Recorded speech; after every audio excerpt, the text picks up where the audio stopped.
they did some hack and squirt, and then Mr. Jerry, you can always chime in if you got any background information on how long ago this was, or what y'all were trying to do with your objectives here. Yep.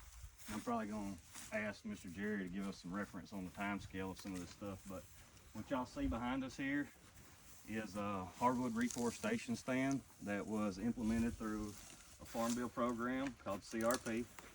Mr. Jerry, what year was this planted? This was planted in probably 2000. Okay.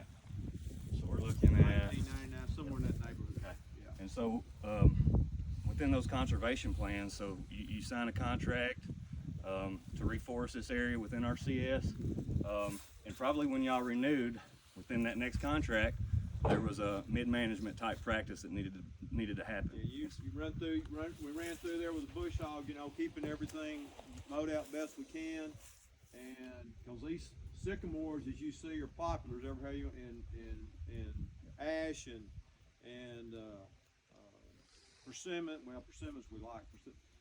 Some of these wolf trees they come back with a vengeance. Yep. So the goal here was to create a stand that was predominantly oak, right? And so that was the species that were planted here and established here. And over time, though, you get some natural reseeding that occurs, and typically it's going to be our light seeded species. And we stop here and you can see the stems out there that have been. Some of them have already broken off. Some of them you can still see where the hand crew came through and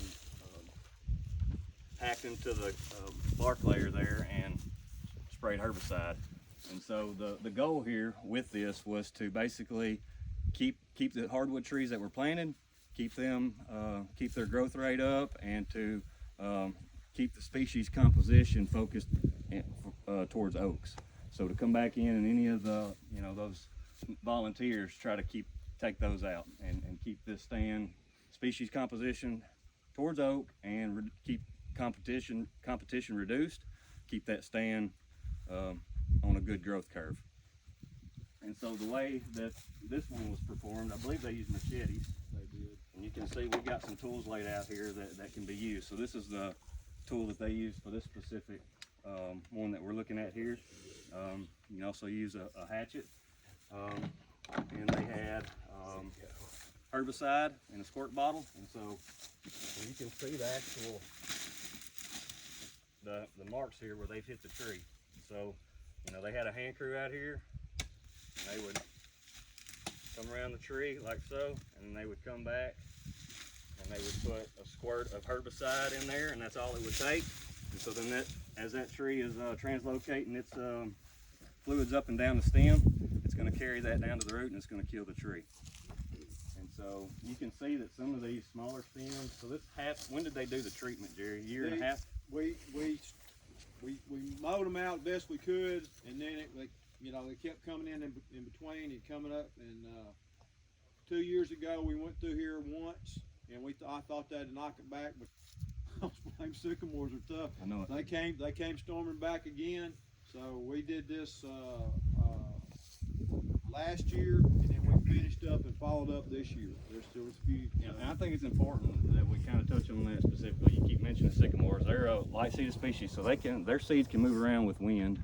They can move over a larger area, as opposed to, you think about an oak tree, and it's going to drop its seed just below it, right? It's relying on it can't be carried out. And so we're fighting a lot of these light seeded species. I mean, sweet gums and maples and sycamores, and there's a whole list of those. And so that was the focus here, is let's keep this, And for reference, in your folders, you don't have to get them out, but we've got a habitat in a squirt bottle article. It's part 1 and part 2 that's in your folder that was put out by Dr. Harper.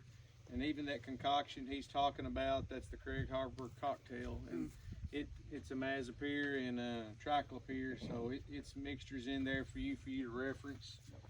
And so one thing that you'll notice in that handout is there's all kinds of ways to get that herbicide into the stem. Yeah. And technology keeps progressing, but this is a little lightweight unit here. I mean, and in that article that JB was referencing there, that's one thing that they've used. And so instead of having to do all these multiple, that's a lot of work, right? And I'm sure the crew out here that came out and did this, there's probably 8 or 10, working in conjunction together to tackle this job. But Another way to use, you can use this just to basically girdle. You want to get through the cambium layer of the tree. That's where all the activities taking place, translocation of those resources in that tree. And so you just got to get into that. If you can get into that and break that and then get the chemical into that area, that tree will take it in. So, hey, one thing to note too, you'll see that tree is basically girdled all the way around. I'm not sure what's in the handouts. I was always taught one hack for every 3 inches of diameter. It is best if you go all the way around the tree, girdle all the way around. You'll get better results going all the way around. It's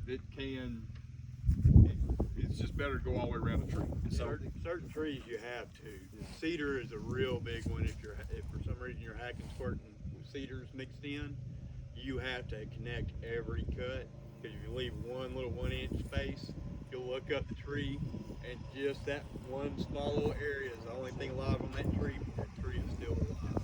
so Is there a certain time of year that's better for the chemical uptake when you're doing this?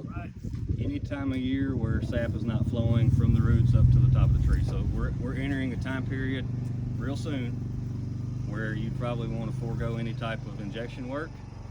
Wait till summer. Of course, you have some other challenges during the summer with heat and this being intensive manual labor. So, and probably the best time to do it's going to be the fall. Those trees are getting ready to pull all their nutrients down and store it in the roots for the dormant period. And so if you can get that chemical in that tree, say September, October, then it's going to take it straight down to the roots when it senesces, and so that's the optimal time. You can actually do it any time of the That's right. year. It's just your success rates may vary, and who wants to be out here at 100 degrees and only That's get right. That's the 50% biggest thing. success rate? A lot of the crews, they may, if you're out, trying to get a contractor, I've had them tell me, like my guys are more efficient when it's cooler. All right, let's wait a few months. Let's let it cool off. So.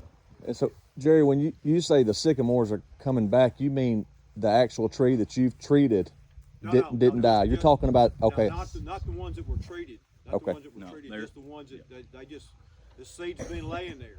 Gotcha. And they, You got they all come these. back. They're just. You can look right behind you there. This place right here, this right where we're at right here is called the boiler ditch, and there are old boilers right down here. When they came in here and cleared this place, that was hardwoods here. Well, they did away with them to make his farm ground.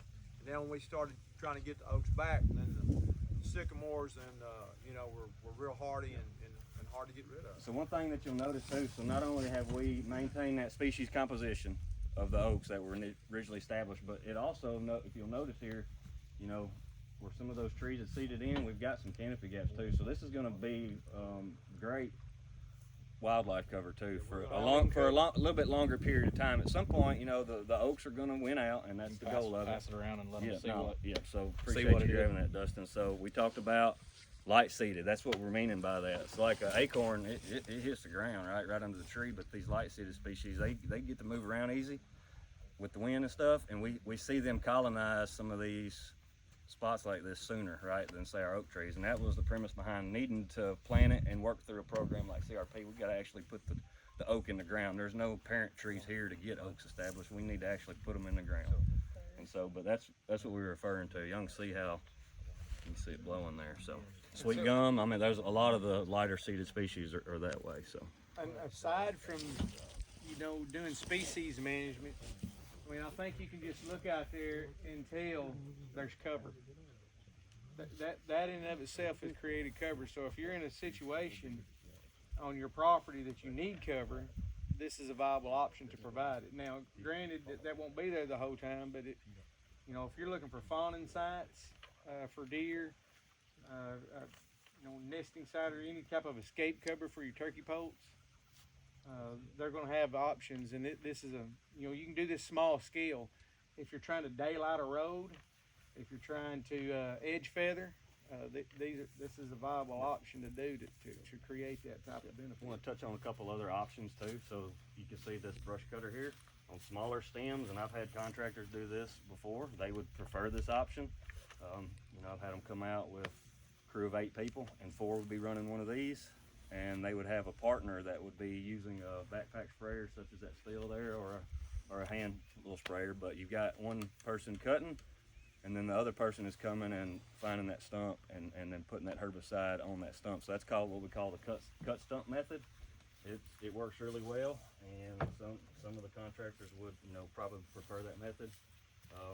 And so this wildlife stand improvement can also come in the form of, say, a commercial harvest. So if you've got a property that's got a lot of merchantable size timber, that may come in the form of a commercial harvest where you can still go in and take out those species. So if you got enough sweet gum within that merchantable class that you would like to take out and leave the oaks behind, you can do it commercially. If you're going to go that route, it would be important to get with a consulting forester before you just directly contact a logger, because that forester can help you greatly. You got to know what you're selling. Unless you know how to go out and cruise timber and take plots, you don't know what you're selling. And if you just bring a logger in, you're setting yourself up to be taken advantage of potentially. Not that they would do that, but it's the possibility's there. Like, you need to know what you have, and so you can get with a consultant forester if you want to do a commercial harvest. If I can mention something on the cut stump, and just real quick, it's one thing that a lot of landowners would hear about cut stump and not know this one little part of it, and then later on down the road they're like, oh, it didn't work, and then somebody would tell them, whenever you do cut stump, which is basically, instead of hacking it, if we want to just cut it down and spray it with herbicide, you have around 30 minutes. You have about 30 minutes after that's cut to get to spray that before all the openings, basically the stump seals itself off and it won't take that herbicide in. The reason I wanted to mention that is because I've had a lot of landowners come through and yeah, we cut it all out and then came back and sprayed it. But a lot of times it was at the end of the day, or it might have been the next day. Yeah, they come through and chainsawed one day and sprayed the next. Yep. It doesn't work. It's got to be pretty much. Good rule of thumb, about 30 minutes after it's cut, that's your time frame that you need to be able to spray it. My most successful methods is find you a buddy and form a team. One's a cutter, one's a sprayer. When you get tired of cutting, you switch. Just let somebody go through in and cut, and the person comes right behind you and sprays. And plus, you get to talk to somebody the rest of the day. Good point, Courtney. Thank you for bringing that up. I also want to touch on, anytime you're out, if you plan on doing like some small patches of TSI, safety equipment's important when you're using, machetes or chainsaws or one of these brush cutters. Eye protection, ear protection. These are all great tools to have. Even the backpack sprayer, if you're spraying chemical, if you're doing wildlife stand improvement, or even if you're doing prescribed fire stuff, like when we go to that station, you can have one of these full of water and just use it to put fire out that's creeping along. So these are all things that, if you have the opportunity to have them, I'd have them in my toolbox and just have them ready on the farm for whenever I needed it. Our habitat crew uses just about every tool, everything you see there for WSI, wildlife stand improvement, for creating fire lines, for actually on the burn itself. I mean, it's a purchase that not just used for one thing, it's used for your whole, all management. We use chainsaws on prescribed burning, taking care of snags, down trees across the trail. So, Any questions that's popping up for y'all? I'm just trying to. yes, sir. I've got a comment. There's another method that's very effective, and that's basal bark spray. Especially for small stems. And normally you're gonna use garland for that with basal bark or diesel fuel. And that works on thin skin Especially species. thin skin. Especially for controlling some invasive species that are dealing with privet, those type of things. Tallow or something like that. Tallow, a lot of those types of trees. So, Very effective and very quick. Yep. Basically, all you got to do is spray about the bottom 12 to 18 inches of that stem, and that oil will take it in that stem. So if you cut it, Right. Your spraying is all you're doing. 360 degrees. You gotta You spray do all have the to way make around. sure. So privet hedge is one that you can use that procedure. I've had some difficulties getting around it, but if you can get around it, it works. Thank you for bringing that up, John.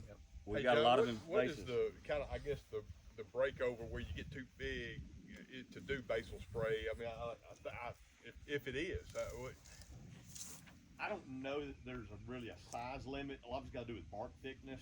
Yeah. You know, I would try to be doing things that were probably under 3 or 4 inches at the Yeah, stump. I know everything I've seen has been small. I didn't know if there was a kind of a rule of thumb of 3 to 4 inches what normally. They say 6 inches, but like you was saying, the biggest thing is that it still has that smooth bark. Like a lot of your younger saplings, like sweet gum, even oaks to a point, they have that thin bark until they get a little bit older, and then it actually kind of gets blocky. Once That's it starts getting blocky, you need to come up with a different one. Different way. Basil bark works great for that. Usually 6 inches and under.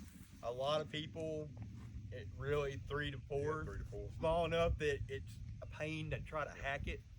You can just come through and basil bark spray it. This method of using this hand equipment is probably one of the best options whenever you're trying to target invasives, and they're out there. There's plenty of them. I went on a site visit not far from here, and they had trifoliate orange and privet, and the privet was so thick. They did a timber harvest, and the privet was so thick it got a little sunlight in from that harvest, and that privet took off, and that's something that we've put a management plan together for. But the basil bark is the method of choice for that. So It's just hard to cut, hard to inject. it is. I mean, That's right. with privet, folder spray is about the only other option. Right. Yep. So it can get to a size too where that's hard to do if it's 12, 15 foot, and so then you're forced to kind of go down there to that ground level where the base of those stems are. So And you can kind of see the bark on some of these, the younger ones, the smaller ones, smoother. Okay, you got an example right there. broke off, yeah. Or that one in the middle back there, you see it's still a little smaller, still slick. Yeah. That's probably about the end of where we would do that. Anything else? Okay. I think we're okay. I think we're good. I will mention, go ahead. Good. So, No, mine was water and snacks, so you go ahead. oh, okay. So, in your folder, does anybody here have CRP? Existing CRP? Nobody? got one right here. Got one? Got existing? I just saw this the other day for Stan's CP31s. For some reason, 23 is not on here. I don't get that. I'll in my travels to Little Rock, I'll find out. I noticed that. 23 is not on here, but most all the tree planting CRP practices are eligible here. So what we're doing here, I mean, this stuff's not cheap, right? Most things we do in wildlife aren't cheap, unless we're selling timber. We get the timber cut out of this thing. Then we hopefully we can make a little money. But none of this stuff is cheap. If you have CRP, there's a forest management incentive program that has come out that pays about 85% of cost share, just like Equip, just like everything else. 314, 315, 338, all the timber management practices like in Equip, those practice codes, those are here. So what it'll do is, I say 85% of what the crew costs or whatever they charge, they're going to pay you a set rate, cost share rate per acre for that. Now what the crew charges you is between you and them. But there is this, I just found this the other day, for CRP especially, and I hope we can get this on the ground all through here. We've got acres and acres of great oak timber, and especially people who like to kill big deer, we need a little more of that out there. But for lands, I know you got a gentleman here from Bauxite. Some of y'all hopefully own your property that may not be in CRP. We have 3 different fund pools: a Working Lands for Wildlife, we got an Equip statewide fund pool, and we got an RCPP that's in some of these areas around here. And the Game and Fish has what we call our SIP program, Conservation Incentive Program. It mirrors Equip. All those practices I just said are using Equip practices. We can pay for timber stand improvement or forest stand. TSI is what it's called in Equip. It'll pay for that, but we go through the federal, the NRCS office to do that. That's kind of where I'm over trying to teach my PLBs, what these programs are and how we can use them. So there is cost share assistance out there, and depending on what your land use is, if it's already in a CRP contract, we have to go through that. If it's just you own 120 acres and hey, I need to do something, then we get with us, a forester, and some of them kind of find out what your objectives are. What are you shooting at? And then we kind of branch out to make you happy. That's the end of the day. That's what we're here for. But there is cost share assistance, and I'll kind of mention that at the stops. Pollinators, we'll talk about that a little later when we get there. But if you got questions on that, don't hesitate to ask me. I'll do the best I can answering those. What are there any acreage thresholds, high and low? Like you have to have at least so many acres or less than so many acres? For this, no. If it's already in the CRP contract, this is fine. Now, once you go into trying to get into a program like CRP, it used to be CRP was wide open. They've changed that thing the last 5 years. Every year it changes now. Hopefully, this year, after the election, we'll get a new farm bill that'll stabilize some of that. But with CRP, most of the time, you got 5 acres you want to put in, they'll enroll 5 acres with continuous programs like 31, 23. We throw all these numbers around. With continuous CRP, that you can enroll anything. With general CRP, sometimes it is sort of rankings and different things that go in. But you know, generally speaking, with CRP, no.